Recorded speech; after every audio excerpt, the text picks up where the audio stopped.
North Korean military commanders seem to be raising the stakes. South Korea's defense minister says they appear to have put a medium-range ballistic missile into position. Authorities in Pyongyang have vowed to launch a nuclear strike against American targets. It's their latest threat in response to ongoing U.S.-South Korea military drills. Defense Minister Kim Kwa-jin spoke at a parliamentary committee meeting. It's not a long-range missile, but it has a considerable range. It could be for test firing or for drills. A recent U.S. intelligence image shows what looks like a ballistic missile being moved by train to the east coast of North Korea, the location of a launch site. Kim's description matches that of a mid-range missile known as Musdan.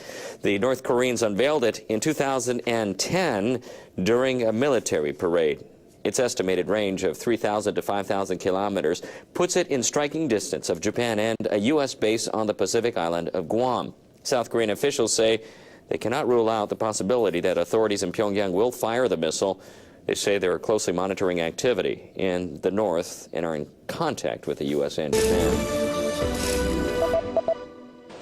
The Pentagon announced Wednesday it will send a land-based ballistic missile defense system to Guam, which sits about 2,100 miles from North Korea and is home to American citizens and military personnel. Officials say North Korea has specifically mentioned military bases in Guam as a potential target. Defense Secretary Chuck Hagel told the National Defense University Wednesday the U.S. is taking the threat seriously. Some of the actions they've taken over the last few weeks present a real and clear danger and threat to the interests, certainly, of our allies. The announcement comes less than a day after South Korean workers were locked out of a jointly run factory park just inside North Korea, effectively shutting down the last remaining symbol of detente between the countries. It works to the detriment of North Korea, first and foremost, given the number of North Koreans who are employed there and the opportunity to make money in the economy. So again, this is just a choice that further isolates the country. Pyongyang has escalated its rhetoric this week, vowing to restart its main nuclear facility and ramp up production of nuclear weapons materials.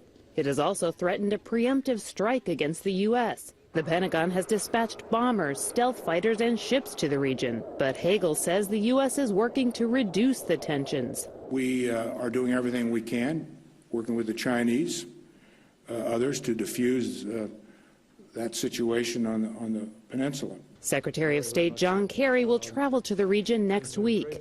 Kelly Daschle, Associated Press.